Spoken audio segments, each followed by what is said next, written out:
Good morning, everyone. Now we shall discuss the very first solved exercise of précis, summary, and abstract. Means we will take first paragraph, first passage of your textbook exercise. As you know, there are 11 or 10 total passages in your textbook exercise. तो text exercise में हमारी जो भी हमारे syllabus में prescribe book है उसमें 10 या 11 टोटल हमारी एक्सरसाइज दी हुई हैं और इन्हीं एक्सरसाइज के बेस पर हमने सबसे पहले प्रेसी बनाना है, फिर उसी में समरी निकालनी है और उसी पैसेज से हमें अब्स्ट्रैक्ट निकालना है। तो जो हमारा सोल्ड फर्स्ट एग्जांपल दिया हुआ है जो कि फर्स्ट एक्सरसाइज है, हम आज उसी को डिस्कस करेंगे क्योंकि आपको 10 नंबर में अलग से पैसे पूछा जा सकता है या 10 नंबर में समरी और अब्स्ट्रैक्ट उसी में से। तो पैसे टोटल 10 ही हैं और उन्हीं में से किसी पर भी बेस बनाकर पूछा जा सकता है। ऑलरेडी ये टोटल आपके 10 या 11 टेक्सचुअल एक्सरसाइज है और इनमें ज़्यादातर पॉसिबिलिटी है कि एग्ज़ाम्स में टेक्सचुअल एक्सरसाइज को ज़्यादातर उन्हीं को प्रेफर करते हैं और मोस्टली वही मिलती हैं। तो जो ये कुछ ये हैं 10 और कुछ अदर्स एक्सरसाइज होंगी इंपॉर्टेंट, वो हम डिस्कस करेंगे। तो let's take first exercise that is solved exercise from the textbook. I am talking of a place in India. I am talking, मैं बात कर रहा हूँ प्लेस एक ऐसे स्थान की ऑफ इन इंडिया जो भारत में है। मीन जिसमें आपने पहले सबसे पहले वही टाइटल ढूंढना है। अब आप इसको पैसेज की रीडिंग करोगे तो अच्छी तरह आपने इसमें सारे जो फॉर्मेट है प्रेसी का, समरी का और अब्स्ट्रैक्ट का, वही सारा फॉलो करना है। पहले तो इसकी रीडिंग करें, देन रीड, दोबारा पढ़ें, underline the main points, then make rough draft and last में फाइनल ड्राफ्ट और बाद में उसके बाद आपने टाइटल ढूंढना है। तो टाइटल आप पहले भी निकाल सकते हो, बाद में निकाल सकते हो। पहले इसकी रीडिंग कर लेते हैं। आई am talking of a place in India. मैं भारत में एक स्थान की बात कर रहा हूँ। एट लीस्ट, कम से कम ए थर्ड ऑफ द कंट्री, जो पूरे देश का एक तीसरा हिस्सा है। ए फर्टाइल प्लेस, फर्टाइल मीन्स एक समृद्ध, आप कह सकते हो जो थोड़ा फर्टाइल को कह सकते हो जो समृद्ध है या जो खेती के लायक है। एक बहुत ही आप कह सकते हो इसको फर्टाइल को अच्छा, मतलब एक अच्छे वाला स्थान है जो फर्टाइल प्लेस फुल ऑफ, जो भरा हुआ है ऑफ राइस फील्ड्स, मतलब चावलों के खेतों से। अर्थात कहने के लिए एक फर्टाइल लैंड की बात करा तो ऐसा एरिया भारत का जहाँ पर चावल भरपूर मात्रा में उतर, जो फर्टाइल उपजाऊ जो ज़मीन है, जो एरिया है। चोक्ड, चोक्ड मीन जो डूसा हुआ है, डूसा मीन जो भरा हुआ है, जो उसमें है क्या, विद लोटसिज मीन जिसमें आपके कमल के फूल खिलते हैं, एंड वाटर लिलीज, और वाटर के जो लिलीज वो फूल हैं, वाटर में जो लिली के फूल होते हैं वो भी उसमें उगे होते हैं। एंड वाटर बेफेलोज, और जो पानी में नहाने वाली जो बेफेलोज हैं, जो भैंसें हैं। वेडिंग, वेडिंग मीन वे भी चलती हैं थ्रू द पॉन्ड्स, पॉन्ड्स में तालाबों में। And chewing on the lotus, और चेविंग मीन चबा जाती हैं। लोटस मीन जो कमल के फूल हैं, और लिलीज या लिली के फूल है। मीन कहने के लिए कि जो भारत का मतलब यहाँ पे एक अलग ऐसा एरिया है जो कि कंट्री का 1/3 पार्ट है, मतलब एक तीसरा हिस्सा है, और जहाँ पर वो फर्टाइल लैंड माना जाता है। मीन जहाँ पर चावलों के खेत हैं बहुत सारे, और ये कमल के फूल, लिलीज फूल वगैरह, और भैंसें वगैरह भी वहाँ पॉन्ड्स वगैरह में तैरती हैं और वो इनको खाती भी रहती हैं। Those who live in the place call it darkness, और जो ऐसे इन स्थानों पर रहते हैं, इस जो एरिया की बात कर रहा है ये, इसको हम कहते हैं field area of darkness, place of darkness, अर्थात अंधकार में। कहने के लिए ये एक ऐसा मतलब अच्छा भूभाग नहीं है। प्लीज़ अंडरस्टैंड, समझें, यूर एक्सीलेंसी, आप महानुभाव समझें, that India is 2 countries in 1, कि भारत क्या है, एक देश में 2 भाग हैं, मतलब 2 हिस्से हैं, इसके 2 पार्ट हैं। अर्थात India with in India, Bharat के अंदर ही 2 भारत बनते हैं। ठीक है, एक उत्तर भारत, एक दक्षिण भारत। जो भी उसके यहाँ पर राइटर उसकी बात कर रहा है कि इंडिया इज 2 कंट्रीज इन 1, एक देश में 2 राष्ट्र हैं। That is India of light, एक इंडिया ऑफ लाइट, दैट ये आप टाइटल भी कह सकते हैं, आप इसका टाइटल भी दे सकते हो। तो यही हमारा क्लियर हो गया। इंडिया हैज़ 2 फेसेट, या इंडिया विद इन इंडिया, या इंडिया लाइफ ऑफ डाइवर्सिटी, या 2 एस्पेक्ट ऑफ इंडिया। तो बहुत सारे हम इसके अलग अलग टाइटल दे सकते हैं कि भारत के दो रूप, भारत के दो चेहरे हैं। और इसमें आप कह सकते हो India is a land of diversity, विभिन्नता का एक ऐसी केंद्र है। तो इसी में ये यहाँ पे सारा टाइटल में ही आ जाएगा। तो एक तो इंडिया ऑफ लाइट, जो एक लाइट मीन जहाँ पे उजाला है, जहाँ पे प्रकाश है, जहाँ पे समृद्धि है, एक तो India of light. And another is an India of darkness, और जो भारत है जो कि कम उपजाऊ एरिया है, जो बंदर एरिया है, जो इतना ऊबड़ खाबड़ है, मतलब कहने के लिए जो कि बहुत ही कम उपजाऊ क्षेत्र है, दैट इज डार्कनेस, अंधेरे का अंधकार का भारत है। The ocean brings light to my country, कि जो ओशियंस हैं, ओशियंस में जो पर्वत हैं, जो ओशियंस हैं, जो महासागर हैं, ब्रिंग्स लाते हैं लाइट मीन्स उजाला टू माई कंट्री, अतः हमारे देश के आसपास ये सारे गए जो समुद्र से लगे हुए हैं वहाँ उनसे हमें मतलब कहने के लिए लाइट मिलती है, कहने के लिए समृद्धि मिलती है। Every place on the map of India, जो कि हर जो स्थान है क्या भारत के जो मानचित्र में जो भी स्थान है नियर द ओशियन, समुद्रों के आसपास, इज वेल ऑफ मीन्स बहुत ही रिच है, अतः बहुत ही समृद्ध है, बहुत ही वेल ऑफ है, बहुत ही अच्छा है। But the river brings darkness to India, लेकिन जहाँ पे नदियाँ निकलती हैं तो वहाँ पर सारा डार्कनेस है। द ब्लैक रिवर, जो कि काली नदी कही गई है। एक प्रकार से राइटर ये कहना चाहता है कि इंडिया के अंदर बहुत सारी नदियाँ बहती हैं जो कि हमेशा इतनी फ्लड लाती हैं, इतनी बाढ़ लाती हैं, और जो कि पूरे मतलब एरिया को बंजर बना देती हैं, और उसको डार्क इंडिया कहता है। और दूसरी तरफ ओशियंस हैं, जो पर्वत हैं, जो आपके ये समुंदर हैं, जो कि भारत के जैसे कोस्टल एरियाज हैं, जो मतलब आसपास के जो आप कह सकते हो जो बंदरगाहें हैं, आसपास का जितना भी एरिया है वहाँ पे समृद्धि है, क्योंकि वहाँ से व्यापार किया जाता है और बहुत ही इतनी तबाही नहीं लाती। तो यहाँ पर इंडिया के दो फेसिट हैं, दो फेसिट मीन्स दो फेसिज हैं, दो चेहरे हैं, दो एस्पेक्ट्स हैं, दो पहलू हैं, यहाँ पर राइटर ने वो दिखाया हुआ है। आप अब इनके बारे में उनको एलाबरेट करते हुए कहता है, which black river I am talking of, जिस ब्लैक रिवर की मैं बात कर रहा हूँ, जिस काली नदी की मैं बात कर रहा हूँ, विच रिवर ऑफ डेथ, जो कि किसकी रिवर है, डेथ, मौत की, हुज बैंक्स, जिसके जो किनारे हैं, आर फुल ऑफ रिच, समृद्धि से, डार्क अंधेरे से, स्टिकी मीन्स गहरी, जो मड मीन्स जो कीचड़ है, हुज ग्रीप मीन्स पकड़ना, ट्रैप्स में फंसा लेती है, एवरीथिंग हर चीज़ को, दैट इज प्लान्ड, जो नियोजित किया गया, इन इट, मतलब कहने के लिए उसके आसपास जो भी कुछ प्लानिंग है, जो भी कुछ है, सब जगह ये तबाही ला देती है।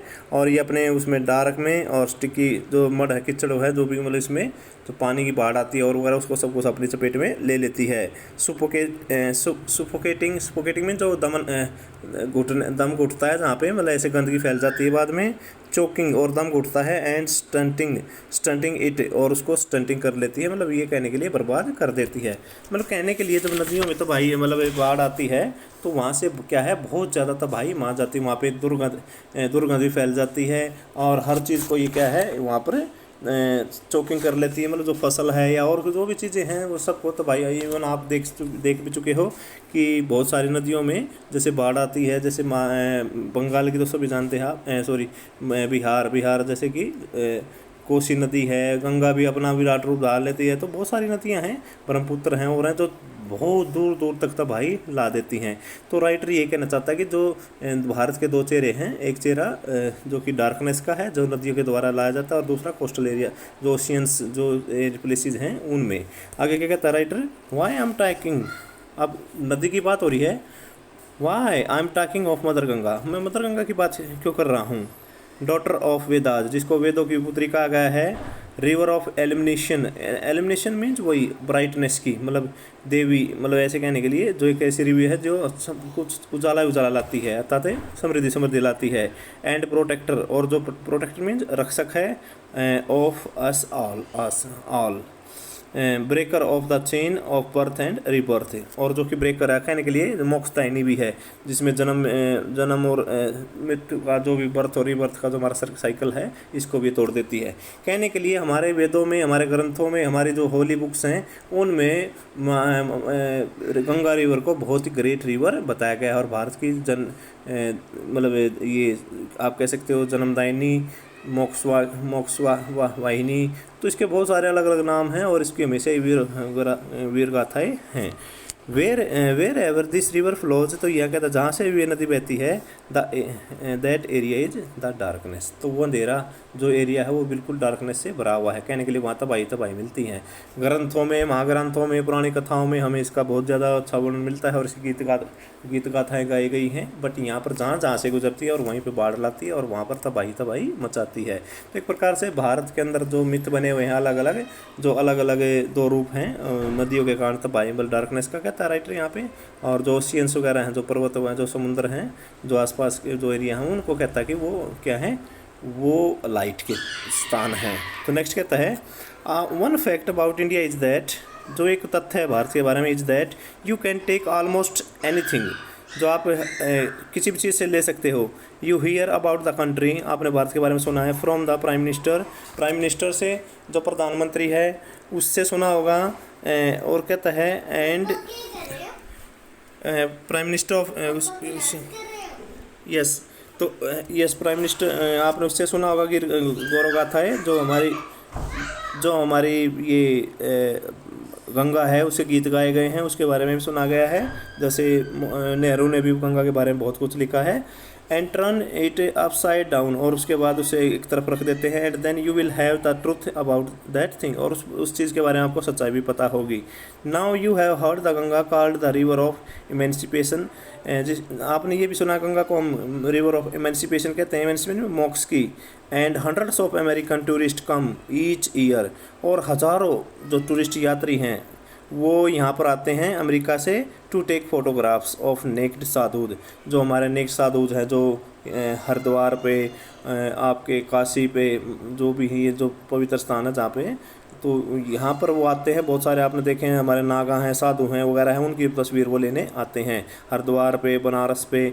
And prime minister will no doubt, और प्राइम मिनिस्टर को कोई भी संदेह नहीं होगा, describe it that way to you, और उस मतलब कहने के लिए कि इसको इतना महान बताया गया, इसकी गौरव गाथा गई गई है, तो उसके बारे में उसको भी कोई संदेह नहीं होगा। लेकिन कहता है and urge you to take a deep in it, और अर्ज प्रेरित करते हैं to take a deep in it, किस में डुबकी लगाने के लिए।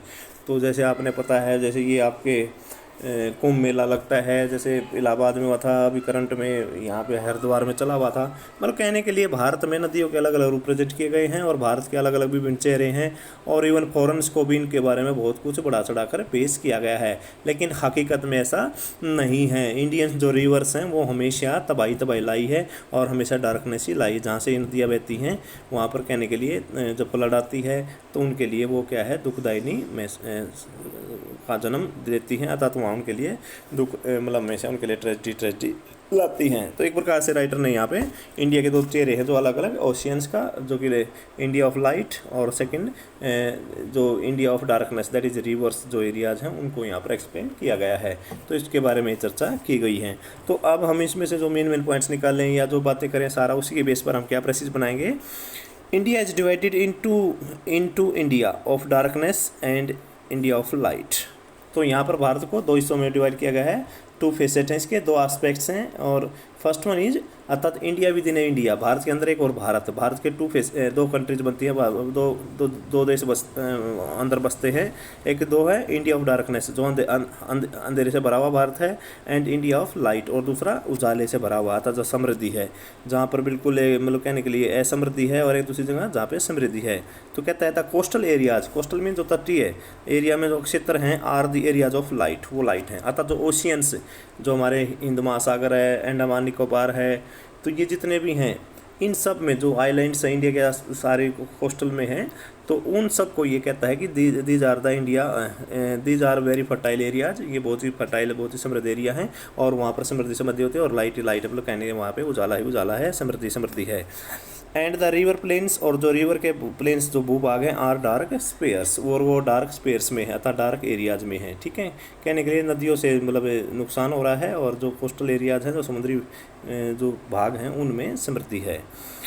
Even the plains of the emancipatory river, कहता है इवन द प्लेन्स, जो क्षेत्र हैं, जो एरियाज हैं, जो भाग है किसका, इमेंसिपेटरी, मोक्ष देने वाली river Ganga, are full of darkness, ये भी अंधेरे से भरे हुए हैं, बिकॉज ऑफ इविल पीपल, क्योंकि जो बुरे लोग हैं, फ्लोरिशिंग मीन्स वहाँ फल फूल रहे हैं, मतलब वहाँ पे आपने पता होगा उनके किनारे पे जैसे कानपुर है और यहाँ बहुत बड़े बड़े सिटीज़ हैं जहाँ पर ये इतना कचरा, मतलब बड़ी बड़ी इंडस्ट्री लगी जाती है, उनका मलबा है, उनका कचरा वो नदियों में बहा जाता है, आसपास का वो गंदगी फैलाता है, फ्लड भी आ जाती है। तो उन कहने के लिए जो उनके मतलब जो साइड इफ़ेक्ट्स हैं, जो नदियों में मतलब आपने देखा हो गंगा को स्वच्छ गंगा बनाने के लिए कितना बड़ा प्रोजेक्ट था सेंटर का, बट उस पर क्या काम हुआ, अभी भी कुछ नहीं हुआ। इवन अभी भी देखा हुआ आपको कोरोना ड्यूरेशन में भी अभी लोग क्या है गंगा यमुना में सौ को ऐसे मतलब फेंक रहे हैं, रो रहे हैं, उनको कुत्ते हैं, कौवे हैं, तो ये कहने गंदगी भी फैला रहे हैं आसपास के एरियाज में जो। तो यहाँ पर रिवर्स का एक राइटर ने यहाँ पर जो उसका डार्कनेस है, जो मतलब कह लेंगे इसकी जो मतलब बुराइयों से जुड़ी हुई जो चीज़ें हैं सारी, वो यहाँ पर हाईलाइट की हैं। देन क्या कहता आगे, फॉरनर्स आर एक्साइटेड, जो विदेशी हैं, जो अमेरिका के से आते हैं या अदर अदर कंट्री से आते हैं, कि जो गंगा को उसकी ये गौरव गाथा सुन के, गंगा जीवनदायिनी है, गंगा मोक्षदायिनी है, ये जैसे हरिद्वार है, काशी जिसको हमें ये बनारस भी बोलते हैं, तो अलग अलग उन पे जैसे पटना, बड़े बड़े इनके साथ हिस्टोरिकल इवेंट्स जुड़ी हुई हैं। तो जो फॉरेनर्स हैं आर एक्साइटेड, वो बड़े उत्तेजित होते हैं to visit the holy cities, जो होली सिटीज़ हैं, जो भारत की पवित्र शहर हैं, and take photographs of naked sadhus, और जो हम उनके फ़ोटो भी लेते हैं, चित्र भी लेते हैं, और नेक्ड में जो नंगे साधु हैं, नागा साधु हैं, उनके फ़ोटो भी ले लेते हैं। बट द फॉरेन डिग्नेटरी, लेकिन जो फॉरेन में विदेशी डिग्नेटरीज में जो गणमान्य हैं, अर्थात जो गणमान्य व्यक्ति हैं, who is going to visit India, वो भारत को जो देखने आ रहे हैं, भारत में भ्रमण कर रहे हैं, इज क्वेश्चन मीन वो क्या है, मतलब कहने के लिए सावधान नहीं है, not to take the invitation of the Indian premier, लेकिन वो कहने के लिए उन जो सावधानियाँ होनी चाहिए, जो बारीकियाँ हैं उनके बारे में, वो जो इनविटेशन ऑफ इंडिया, जो भारत का आमंत्रण है, ऑफ इंडियन प्राइमर मीन्स जो प्रमुख चीज़ें हैं, at its face value to visit these sites, कि इनकी हकीकत है, जो रियल में फेस है वो वगैरह, उनकी मतलब डार्कनेस की तरफ वो नहीं देखते, उनको भी उन्होंने देखना चाहिए। जो इंडिया के प्राइमर जो प्रमुख सिटीज़ हैं, जो होली सिटीज़ हैं, जो यहाँ पर हमारे बुकों में उनकी जो गौरवगाथा गाई गई है, लेकिन वो हकीकत को नहीं जानते हैं। And take a deep in Ganga, और गंगा में वो डुबकी लगाते हैं, लेकिन गंगा में कुछ गंदगी भी हैं बहुत सारी, मतलब उसमें नेगेटिविटी भी है। तो ही इज़ आल्सो एडवाइज्ड, तो इसलिए जो फॉरेनर्स हैं और हैं उनको भी एडवाइज किया जाता है क्या, टू रीच द ट्रूथ, कि वो सच्चाई को जाने, only by inverting his public statement. Inverting होता है चेंज करके, चेंजिंग, बाय इन्वर्टिंग मतलब उलट कर, जो उसकी हिज पब्लिक स्टेटमेंट, जो पब्लिक स्टेटमेंट है, कहने के लिए उसके बारे में जो लोगों ने जो तथ्य बनाए हैं, तथ्य कहने के लिए उसके बारे में जो गौरवगाथा गाई गई हैं, उनकी हकीकत भी जाननी चाहिए कि वो रियल है या अनरियल है, या मतलब मिथ हैं सारे, ये केवल कथाएँ हैं, पुरानी कथा, वैसे कल्पनाएं हैं। तो एक प्रकार से भारत ने यहाँ पे इस पैसेज में राइटर ने एक प्रकार से इंडिया के टू फेसेस को, टू आस्पेक्ट्स को मतलब प्रेजेंट किया गया है, that is India of darkness and India of light. Mean जो रिवर्स के साथ का जो एरिया है उसको डार्कनेस कहता है, जो कोस्टल एरियाज हैं, जो ओशियंस का एरियाज है, उसको लाइट वाला कहता है। लेकिन यहाँ पे राइटर एक प्रकार से कहना चाहता है कि हमें इन चीज़ों के बारे में भी पता होना चाहिए, और जो फॉरेनर्स हैं उनको भी इन चीज़ों का उनको इनके बारे में पता होना चाहिए कि इनकी सच्चाई क्या है। हमारे जो प्राइम मिनिस्टर हैं और हैं जो डिग्निटीज हैं, उन्होंने गीत गौरव की थकाई हुई हैं सारा, लेकिन सब कुछ हकीकत से बाहर है।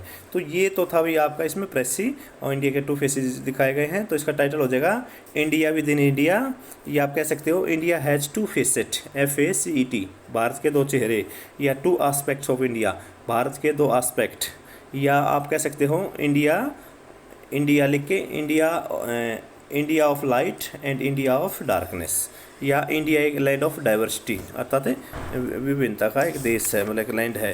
तो ये आपने इसमें सभी बच्चे इसको ध्यान रखेंगे, और यहाँ तक आपने इसका प्रेसी बनाना है। नेक्स्ट पार्ट में हम इसका इसी की समरी, इसी पैसेज की और इसका जो एब्स्ट्रैक्ट है वो हम डिस्कस करेंगे।